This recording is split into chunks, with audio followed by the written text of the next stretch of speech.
तुम्हारा next topic है patient rights and responsibilities. इसका मतलब होता है मरीजों को कुछ अधिकार दिए गए हैं और कुछ जिम्मेदारियां दी गई।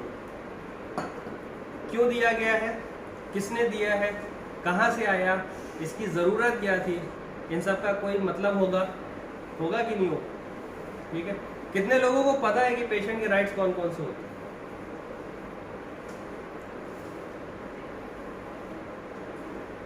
कोई बता सकता है? एक अधिकार मरीज का कोई अधिकार है? नहीं। अच्छा, कोई ये बता सकता है कि पेशेंट को राइट्स दिए क्यों गए? वो तो पहले जीना आराम करे रहता है स्टाफ का, फिर भी उसको अधिकार दे दिया अलग से और करो तुम। ऐसा क्यों किया गया? इसका सीधा सा लिंक है मानवाधिकार से। मानवाधिकार जानते हो? कितने लोग जानते हो मानवाधिकार? हाथ खड़ा करो। शाबाश। तुम लोग को नहीं पता? तुम लोग के मानव होने के कारण तुम लोग को कुछ अधिकार है, तुम्हें मालूम है कि नहीं? अच्छा तुम लोग को ये मालूम है कि तुम लोग मानव हो, इंसान हो, ये पता है? तो इंसानों के कुछ अधिकार होते हैं जिनको बोलते हैं ह्यूमन राइट्स। सुना है कि नहीं सुना है? अरे सुना तो होगा, नहीं पता कोई बात नहीं। ह्यूमन राइट्स क्यों दिए गए? ह्यूमन राइट्स होते क्या क्या है? अच्छा, कौन कौन से होते हैं ह्यूमन राइट्स, ये बता दो। Right to ask, right to speak, right to ask, right to speak, right to freedom, right to freedom. ठीक है, बहुत बढ़िया। और शाबाश। Right to property, right to property, very good. और right to information, right to information. और right to information human rights में अभी डाल दिया एक्ट में जो अमेंडमेंट हुई थी 42। ह्यूमन राइट्स, वो सिटीजन राइट, ह्यूमन राइट में, पर इसको लिया गया कैटेगरी सिटीजन राइट्स में लिया, ह्यूमन राइट्स में नहीं। फर्क है ह्यूमन राइट्स और सिटीजन राइट्स में फर्क। सिक्योरिटी का। और एक बहुत बहुत इंपॉर्टेंट राइट है तुम लोगों राइट टू को, एजुकेशन, राइट टू एजुकेशन। और हैं जी, right to vote, right to vote, right to vote.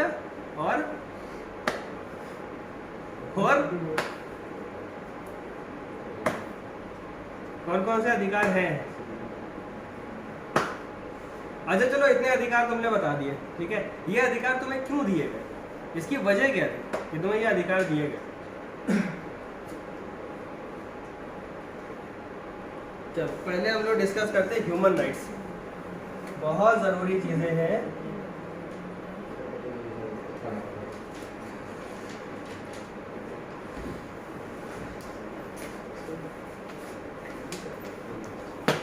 क्या हुआ? बैठे नहीं जा रहे।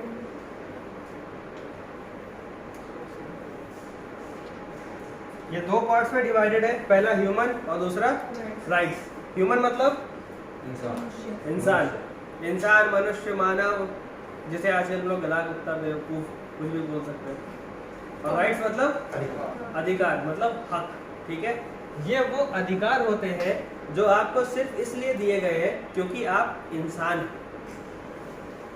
ये बिल्कुल सिंपल सी डेफिनेशन है, कहीं भी ये डेफिनेशन तुम्हें देखी हुई नहीं मिलेगी, लेकिन इससे ज़्यादा सिंपल हो नहीं सकता। ये वो अधिकार है जो आपको दिए गए सिर्फ इसलिए क्योंकि आप इंसान हैं। कभी तुम लोगों ने एनिमल राइट्स सुने हैं? जानवरों के अधिकार सुने हैं? कभी मच्छरों का कोई अधिकार सुना है? है ना? ठीक है, एनिमल राइट्स है। ठीक, ये राइट्स कुछ एनिमल्स को दिए गए, कुछ इंसानों को दिए गए। क्यों? क्योंकि ये वो राइट्स है जिनके बिना आपकी जिंदगी अधूरी हो जाएगी। अधूरी इन द सेंस आप अपनी लाइफ को अच्छे से जी सको, उसके लिए इन राइट्स की बहुत ज़्यादा ज़रूरत है। इसलिए ये ह्यूमन राइट्स आपको दिए गए हैं, जिसमें सबसे पहला और सबसे इम्पोर्टेंट है राइट टू लाइफ। जिंदा रहने का अधिकार है आपको। अगर कोई किसी का मर्डर कर देता है तो उसको सजा होती है।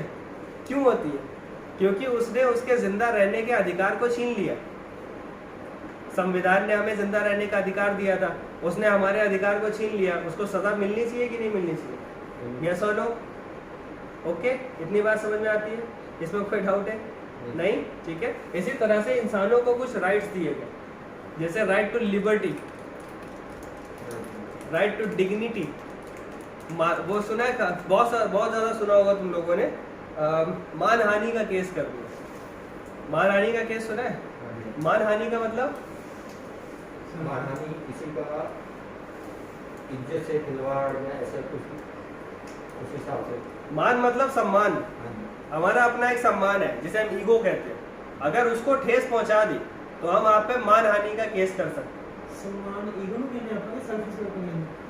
Selfish is a different. Self respect. Self respect हमारा आत्मसम्मान हो गया, अच्छा और ईगो क्या हो गया? ईगो सम्मान हो गया। ईगो घमंड होता है। ईगो घमंड होता है। लेकिन हमारे आत्मसम्मान और घमंड के बीच में एक बहुत ही पतली सी लाइन होती है, और हम समझ नहीं पाते कि हम कब आत्मसम्मान की बात कर रहे हैं और कब घमंड की बात कर रहे हैं। ठीक है, एग्जांपल दूं? जो बुरा मान जाओ तो फिर तो आत्मसम्मान से घमंड पे आ जाओगे। बहरहाल खैर, तो मानहानि का केस तभी होता है कि आपने अगर किसी के सम्मान को ठेस पहुंचा दी तो वो कोर्ट में जाकर आपके खिलाफ केस कर सकता है कि इसने आपको सम्मान को ठेस पहुंचाई। कैसे? सर उसने मुझे काला कह दिया, होता है? कभी सुना केस? अमेरिका में बहुत होता है। अगर आपने किसी अफ्रीको निग्रो को ब्लैक बोल दिया, वो केस कर देगा सीधे आपके ऊपर। बहुत सख्त नियम है उसके लिए। पीछे वही है जो हमारे अंदर। ठीक है, हमारा पर्पस ये था इतनी रामकथा सुनाने का कि ये ह्यूमन राइट्स क्यों दिए गए हैं। इसलिए क्योंकि अगर ये अधिकार नहीं होंगे तो आपका एक्सप्लॉयटेशन होगा। एक्सप्लॉयटेशन मतलब शोषण होगा कि नहीं होगा। ठीक, अगर आपको डिग्निटी और सेल्फ रिस्पेक्ट का अधिकार नहीं है, कोई भी आए आपको थप्पड़ मार के चला जाए, आप क्या कर लोगे? सुबह शाम कोई भी आ रहा है जा रहा है, आपको मार पीट रहा है, आपको गाली दे रहा है, आपने सैलरी कमाई, महीने भर काम किया, आपकी सैलरी चोरी हो गई, किसी ने छीन लिया, आप पुलिस कंप्लेंट करोगे? नहीं करोगे। ठीक है, ये आपका अधिकार है ना अच्छी जिंदगी जीने का। अगर वो अधिकार कोई छीन रहा है तो उसको सजा मिलनी चाहिए। इसी तरह से हमारे हॉस्पिटल में हर पेशेंट को कुछ अधिकार दिए गए हैं जिसको बोलते हैं पेशेंट राइट्स। ठीक, इंसानों को ये अधिकार इसलिए गए थे ताकि उनका शोषण ना हो सके, तो मरीजों को भी ये अधिकार इसीलिए दिए गए हैं ताकि उनका शोषण ना हो सके अस्पताल में।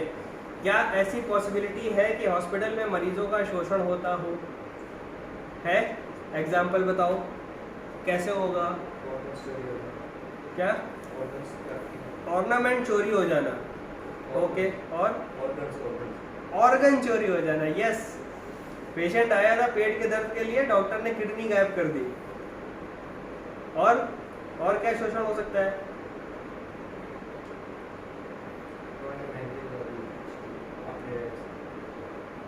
चलो एक कहानी सुनाते हो। कहानी सुनोगे? हाँ, बहुत सारी कहानियाँ आती हैं। सुनो।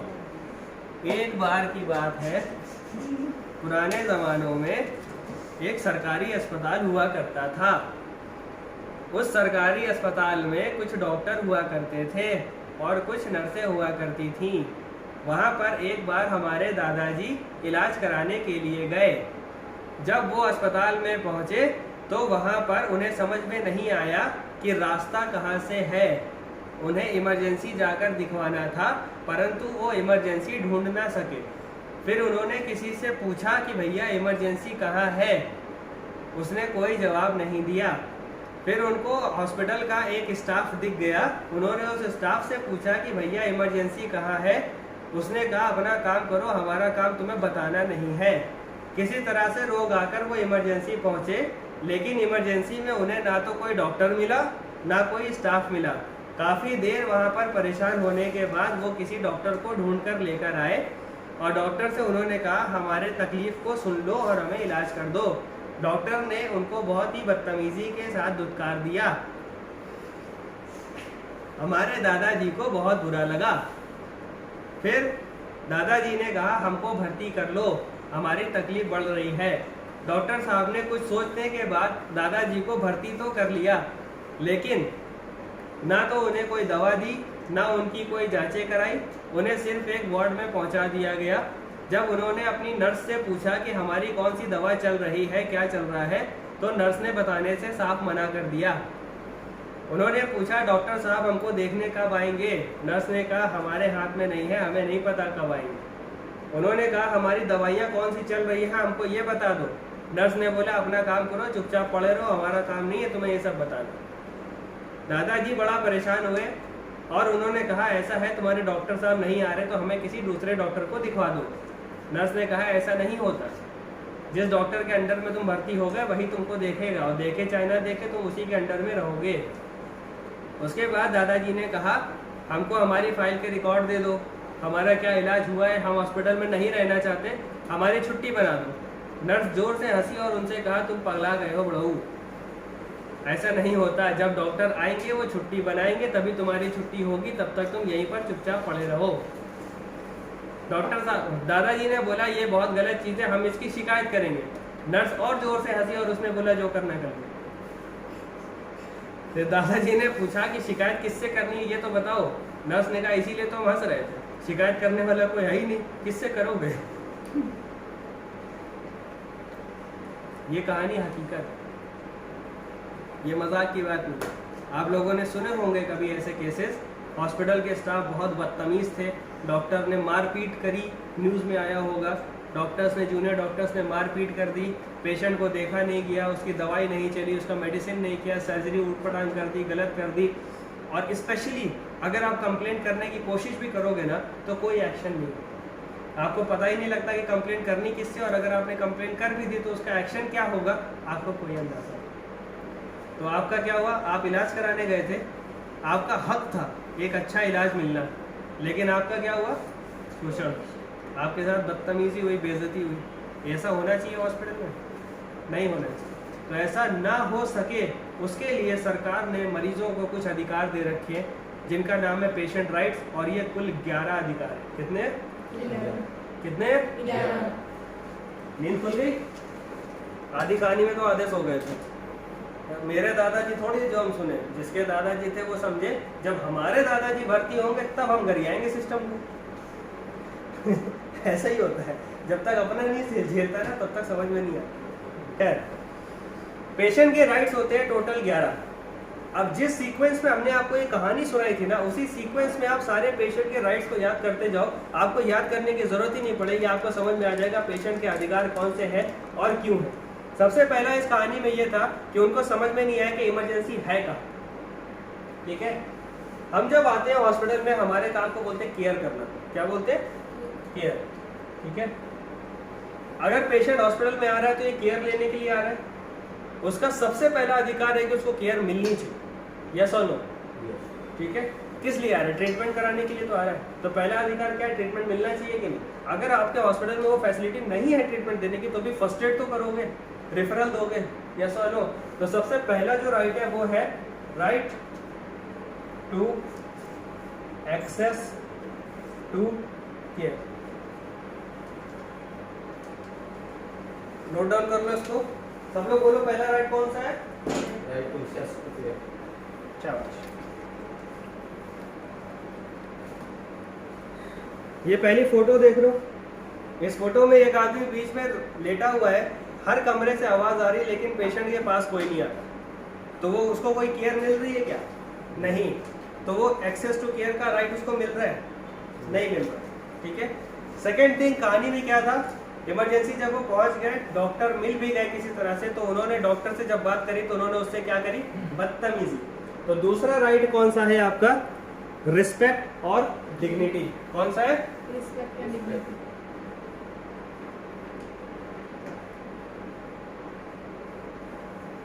आपके हॉस्पिटल में अगर कोई क्रिमिनल भी आता है ना तो आप उससे बदतमीजी करके बात नहीं कर सकते, आपको उससे रिस्पेक्ट और डिग्निटी से ही बात करनी पड़ेगी। और इस फोटोग्राफ में आप लोग देखोगे कि एक आदमी है जो अपने आप को सबसे बहुत बड़ा समझ रहा है और बाकी सबको उठा के कूड़े के बिल में डाल। ये फोटो देख रहे हो? बिल्कुल ऐसा ही नजरिया होता है जब कोई बंदा आपसे बदतमीजी करता है, होता है कि नहीं?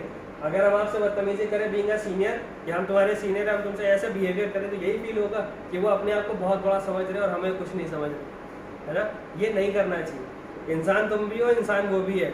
आज तुम्हारा वक्त है, कल उसका आएगा, और उसके बाद तुम किस कचड़े के डिब्बे में पड़े होगे तुम्हें पता नहीं है।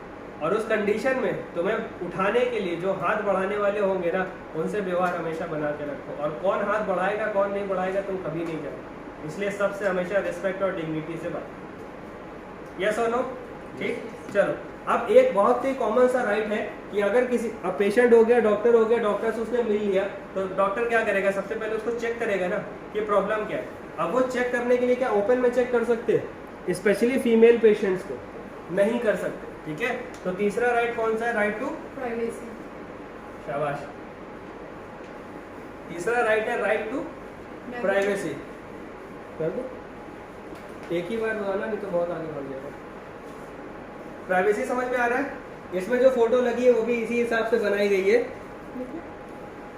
अगला बंदा जो खड़ा है ना, उसने चेहरा ढका हुआ है, वो सिर्फ अपनी इंफॉर्मेशन दे रहा है, और ये इंफॉर्मेशन सिर्फ उस तक जाएगी जिसको उसकी जरूरत है, उसके अलावा किसी तक नहीं जाएगी। तो तीसरा राइट है राइट टू प्राइवेसी। उसके बाद क्या होगा, डॉक्टर को उसने कोई चीज़ बता दी, डॉक्टर या नर्स को हम पेशेंट है, हमने कुछ ना कुछ तो उनको बताया होगा, फिर उनको क्या दूसरे को बताना चाहिए? नहीं, ठीक है। सपोज हमने कह दिया मैडम हमको कैंसर है, ठीक है, फिर आपको उस इंफॉर्मेशन को क्या रखना है, कॉन्फिडेंशियल। कॉन्फिडेंशियल मतलब गुप्त। तो चौथा जो राइट है आपका वो है कॉन्फिडेंशियलिटी।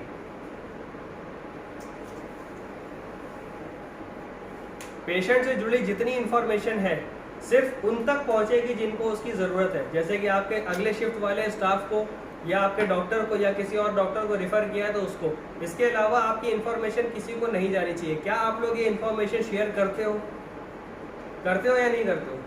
करते तो हो, बेशक करते हो, या तो जानबूझ के या फिर गलती से। जानबूझ के कैसे? गॉसिप। सबकी आदत होती है, बैठ गए चाय पीने के लिए और गॉसिप करने लगे, ये पेशेंट का ये पेशेंट का ये इसका ये, और उसके बाद यहाँ से घर जाने के बाद भी जिसकी गॉसिप की आदत होती है सबको फोन में, आज पता है एक पेशेंट आया HIV पॉजिटिव था, आज पता है एक पेशेंट आया कैंसर था। यहाँ तक तो ठीक है, पेशेंट यहाँ का रहने वाला था, ये नाम था, ये वो ये चीज़ नहीं करनी चाहिए। ये तो जानबूझ के कर दिया। गलती से कैसे? आप लोग जब हैंडओवर दे रहे हो या पेशेंट की चीज़ों को डिस्कस कर रहे हो तो आपका हाउसकीपिंग स्टाफ सुन रहा होता है या फिर किसी पेशेंट का अटेंडेंट वहाँ खड़ा सुन रहा होता है, वो इन्फॉर्मेशन लीक कर देता है। और अगर ऐसी इन्फॉर्मेशन लीक हो गई तो क्या होगा, कोई अंदाज़ा नहीं लगा सकता। जयललिता भर्ती थी हॉस्पिटल में, एडमिट हुई, एक्सपायर भी हो गई, आज तक किसी को नहीं पता अंदर क्या हुआ था। इस लेवल की कॉन्फिडेंशियलिटी होनी चाहिए हॉस्पिटल में, वरना हॉस्पिटल रिलायबल नहीं हो सकता। समझ में आ रही बात? Next, right to access their records, ठीक है। पांचवा पॉइंट जो आपका आता है वो है right to access to your records. Access to record का मतलब होता है पेशेंट के बारे में जो इन्फॉर्मेशन है, जैसे उसकी लैब रिपोर्ट्स, पेशेंट अपनी लैब रिपोर्ट्स को देख सकता है, उसकी कौन सी दवाइयाँ चल रही हैं पेशेंट वो देख सकता है, उसका कितना बिल बना, कौन से डॉक्टर ने विजिट किया, किस डॉक्टर ने क्या प्रिस्क्रिप्शन लिखा, क्या क्या ऑर्डर किया, ये सारी चीज़ें पेशेंट अपने रिकॉर्ड को देख सकता है, आप उसको दे सकते हो, ठीक। बट फोटो नहीं खींचने दोगे, फाइल लेकर नहीं जाने दोगे। अगर किसी को अपने रिकॉर्ड की कॉपी चाहिए किसी भी वजह से, वो एप्लीकेशन लिखकर मैनेजमेंट को देगा, मैनेजमेंट उसको केस समरी बनाकर देगा, जो भी पेशेंट के साथ हुआ उसकी केस समरी उसको दे दी जाएगी, ये उसका राइट है, दिया जाएगा। लेकिन आप कभी भी हॉस्पिटल के रिकॉर्ड की फोटोग्राफ लीक नहीं करने दोगे। क्यों? क्योंकि हम लोगों को काम बहुत अच्छा होता है, एकदम परफेक्ट, कहीं पे भी ज़रा सी भी गलती हम करते नहीं, और वो गलती हमें बचानी पड़ती। एक फाइल की फ़ोटो खींचोगे 75 गलतियाँ निकलेंगी उसमें, और वो फोटो बाहर लीक हो गई और केस मेडिको लीगल हो गया तो सबके लेने के देने पड़ते। या गलती नहीं भी है तो भी हो सकता है वो जो फोटो खींची हो कहीं इधर उधर लीक हो जाए, किसी को शेयर कर दे वो, तो ये कॉन्फिडेंशियलिटी ब्रीच हो जाएगी। इसलिए आप कभी भी उसकी फ़ोटो नहीं लेने दोगे, आप उसको रिकॉर्ड केस समरी बना कर दो। इतनी बात समझ में आती है? यस और नो? ठीक। 6 पॉइंट है right to safety, security, abuse and negligent. 4 point है इसमें, सेफ्टी, सिक्योरिटी, अब्यूज और नेग्लेक्ट।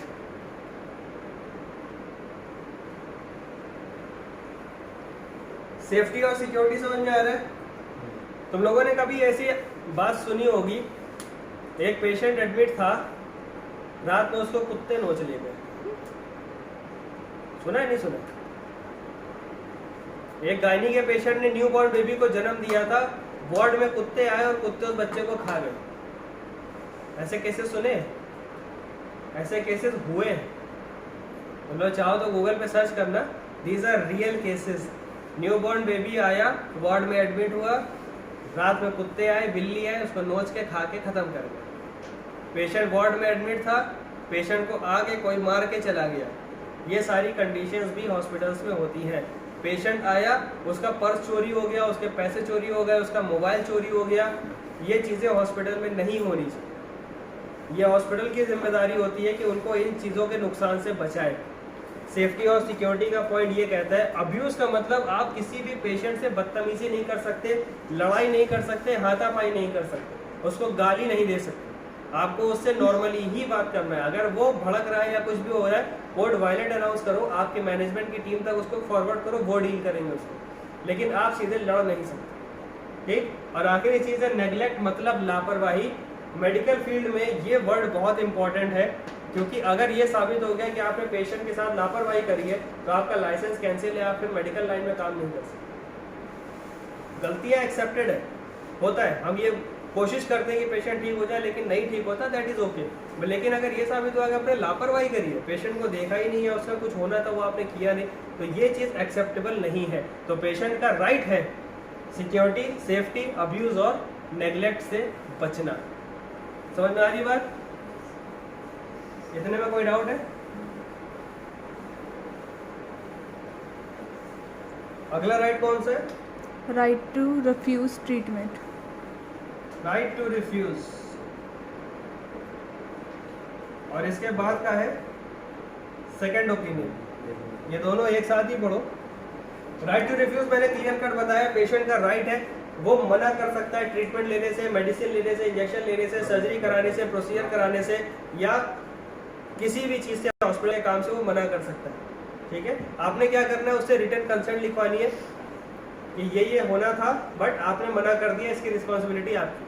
ठीक, बट ये आप ज़बरदस्ती नहीं कर सकते कि पेशेंट की फाइल पे लिखा है तो आपने देना ही देना। आप रिफ्यूज़ का उसके राइट को आपको मॉनिटर करना ही पड़ेगा। ठीक है। सेकंड आता है सेकंड ओपिनियन। अब एक जगह से रिफ्यूज़ किया तो सेकंड ओपिनियन तो लेगा, कहीं ना कहीं से दूसरा ओपिनियन लेगा। अगर वो बोलता है कि हमें ये डॉक्टर या ये नर्स या ये ड्यूटी डॉक्टर का काम समझ में नहीं आ रहा है, हमको दूसरा स्टाफ दो, तो हॉस्पिटल के पास ये अथॉरिटी होती है कि वो डिसाइड करे कि वो दूसरा स्टाफ देना है या नहीं देना। अगर डॉक्टर की बात होगी तो अगर हॉस्पिटल में उसी स्पेशलिटी का दूसरा डॉक्टर है और पेशेंट मान लेता है कि हम दूसरे डॉक्टर से बात करेंगे, ओके, तो हॉस्पिटल प्रोवाइड करा देगा। अगर पेशेंट कहता है मेरा कोई पर्टिकुलर डॉक्टर है जिसको हम दिखाना चाहते हैं, ये हॉस्पिटल के मैनेजमेंट का डिसीजन होगा कि उस डॉक्टर को हॉस्पिटल में बुलाकर उसको दिखवाएं या ना दिखवाएं, या फिर हम केस समरी बनाकर उसको देते हैं, वो अपना प्रिस्क्रिप्शन लिख ले, या जैसा भी जो भी करना है। बट सेकेंड ओपिनियन लेने का पेशेंट का अधिकार है। कैसे? सपोज एक एग्जांपल ले लो कि पेशेंट आया, उसका डायग्नोज हुआ अपेंडिसाइटिस डायग्नोज हुआ, और डॉक्टर ने बोला इसकी सर्जरी होनी। ठीक है, सर्जरी होनी, अपेंडिसाइटिस का प्रॉपर ट्रीटमेंट सर्जरी ही है, अपेंडेक्टमी ही है। ठीक है, बट पेशेंट सर्जरी के लिए रेडी नहीं है, वो कह रहा है हम किसी और से बात करेंगे, तो आप उसको पकड़ के जबरदस्ती सर्जरी कर दोगे क्या? नहीं करोगे। आपको उसको सेकेंड ओपिनियन दिलवाना पड़ेगा। और ये सेकेंड ओपिनियन सबसे ज़्यादा होता है कैंसर के केस में। जब भी किसी को कैंसर डायग्नोज होगा तो वो कभी ये मानेगा नहीं कि हाँ मुझे कैंसर डायग्नोज हुआ है। वो पक्की बात है, दोबारा टेस्ट करो, दूसरे डॉक्टर को दिखाओ, जब 2-3 बार दिखा लेगा, कंफर्म हो जाएगा, तभी वो मानेगा कि हाँ उसको कैंसर है। और इस चीज़ की आपको रिस्पेक्ट भी करनी चाहिए। जस्ट इमेजिन कोई आकर आपसे बोले आपके पास 6 महीने जिंदा रहने के लिए, तो आप भी कहोगे ना दूसरे को दिखा कर एक बार कन्फर्म कर ले, है ना? तो ये सेकेंड ओपिनियन उसका राइट है। नेक्स्ट कौन सा है? राइट टू इंफॉर्मेशन और of expected cost। Expected cost ले लो। उसके बाद नेक्स्ट कौन सा है? Right to information of plan of care. Plan of care. Okay, ये 2 राइट्स है रिसेप्शन वाले, ध्यान से सुनो, और इमरजेंसी वाले। एक्सपेक्टेड कॉस्ट, पेशेंट के खर्चा कितना आएगा टोटल, उसका एक एस्टीमेट।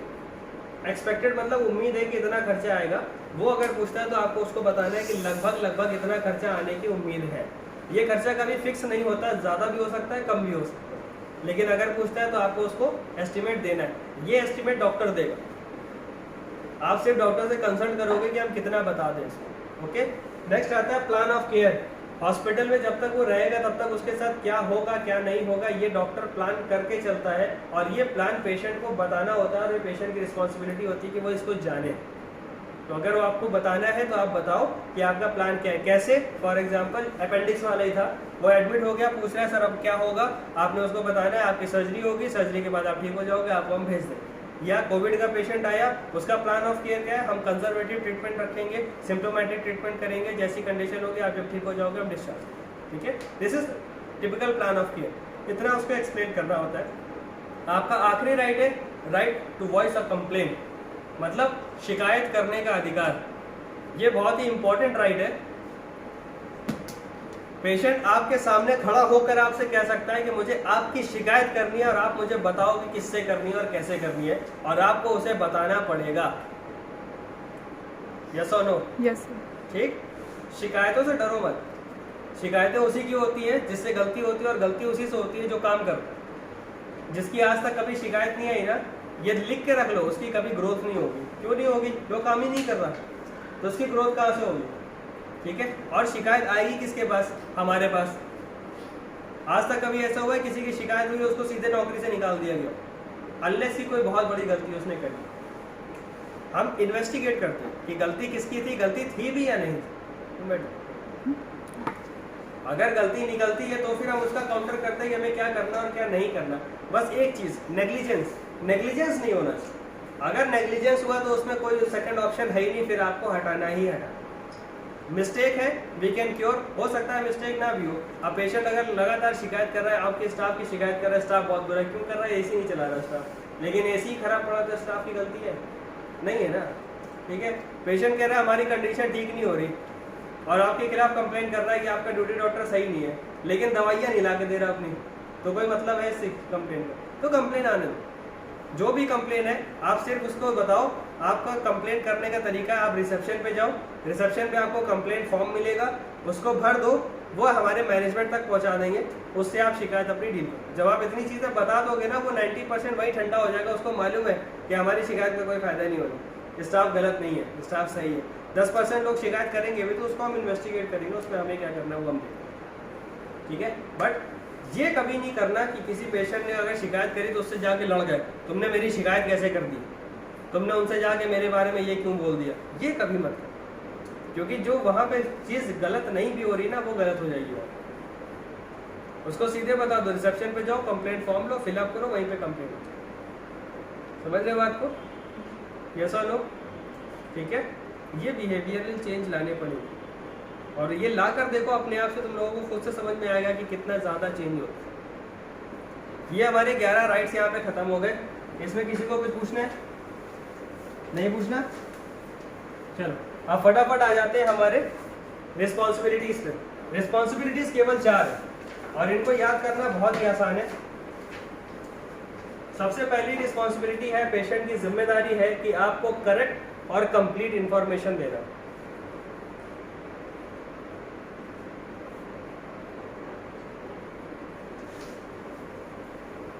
इसका मतलब ये होता है कि पेशेंट आया हॉस्पिटल में, उसने बोला उसको सांस लेने में तकलीफ हो रही है, लेकिन ये नहीं बता रहा कि दिन में 2 बंडल बीड़ी पीता है वो, तो आप उसका प्रॉपर ट्रीटमेंट कर पाओगे?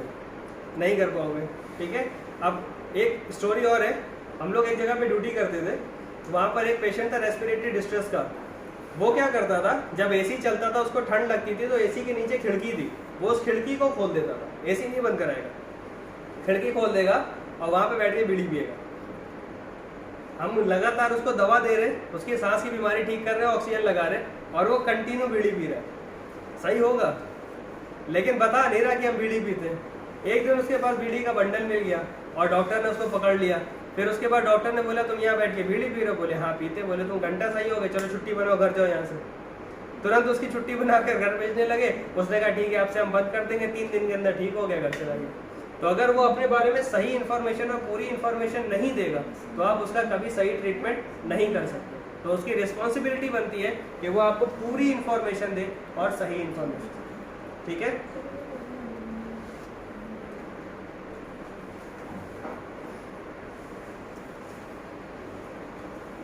सेकेंड रिस्पॉन्सिबिलिटी है फॉलो एडवाइस। पेशेंट को आप कुछ ना कुछ एडवाइस करोगे, कुछ ना कुछ दवा लिखोगे, कोई चीज़ें खाने से मना करोगे, कोई चीज़ें करने के लिए बोलोगे। अगर वो उनको फॉलो नहीं करेगा तो क्या वो सही होगा? बिल्कुल नहीं होगा। एक एग्जांपल, सीधी सी बात, सांस लेने में तकलीफ है, बोल रहे बीड़ी बंद कर दो, लेकिन वो बंद नहीं कर रहा, तो क्या वो सही होगा? नहीं। आपने दवा लिखने, बहुत से पेशेंट ऐसे भी होते हैं, पता नहीं क्यों, को साइकोलॉजिकल इशू होता है, आप उनको दवा खिलाओगे, मुंह में दवा रखेंगे लेकिन फेंक देंगे, दवा नहीं खाएंगे, तो भी उससे भी उनका असर नहीं आएगा ट्रीटमेंट का। ये भी आपको मॉनिटर करना पड़ेगा। कई बार ऐसा होगा, आपको देखना पड़ेगा कि अंदर दवा रखा है, उसने खाया है कि नहीं खाया, ये आपको आइडेंटिफाई करना आना चाहिए। तो सेकंड जो रिस्पॉन्सिबिलिटी है पेशेंट की, वो है एडवाइस को फॉलो करो ताकि तुम्हें फायदा हो, ठीक है। तीसरी रिस्पॉन्सिबिलिटी है टाइम से पेमेंट करो। क्या है? Timely payment. भाई एट दी एंड हॉस्पिटल को भी तो फंड चाहिए।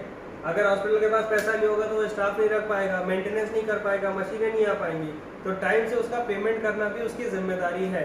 और आखिरी जिम्मेदारी है हॉस्पिटल के रूल्स और रेगुलेशंस को फॉलो। हॉस्पिटल के रूल्स और रेगुलेशन जैसे कि नो स्मोकिंग, भीड़ मत लगाओ, तंबाकू मत खाओ, गाली गलौज मत करो, शोर मत करो, बच्चों को लेकर मत आओ, एक बार में एक ही अटेंडेंट रुको, भीड़ मत लगाओ, ये हॉस्पिटल के रूल्स और रेगुलेशंस होते हैं। इनको फॉलो करना पेशेंट की जिम्मेदारी होती है। तो ये चारों रिस्पॉन्सिबिलिटी समझ में आ गई? यस और नो? ठीक है। अब एक बार फटाफट से पूरा रिवीजन कर लो। राइट टोटल कितने थे? इधर देखो सब लोग ध्यान से। टोटल राइट्स कितने थे? टोटल रिस्पॉन्सिबिलिटी कितनी है? 4। पहला राइट कौन सा था? देख के बता दो। पहला राइट कौन सा? दूसरा डिग्निटी, क्या? Respect and dignity, respect and dignity, तीसरा प्राइवेसी, प्राइवेसी, चौथा कॉन्फिडेंशियलिटी, कॉन्फिडेंशियलिटी, कौन सा? कॉन्फिडेंशियलिटी, हिंदी में बोलते हैं गोपनीयता, ठीक है। पांचवा क्लिनिकल रिकॉर्ड्स, सिर्फ इतना याद रखो, क्लिनिकल रिकॉर्ड्स, ठीक है, अपने क्लिनिकल रिकॉर्ड्स को ले सकता है। छठा सेफ्टी, सिक्योरिटी, अब्यूज और नेग्लेक्ट, इससे बचने का राइट है, ठीक है। अगला रिफ्यूज ट्रीटमेंट, उसके बाद सेकंड ओपिनियन, उसके बाद इंफॉर्मेशन कॉस्ट, एस्टिमेट कॉस्ट, कितना खर्चा आएगा, देन प्लान ऑफ केयर, उसका क्या प्लान ऑफ केयर है, और आखिरी कंप्लेंट, शिकायत करने का अधिकार, ठीक है।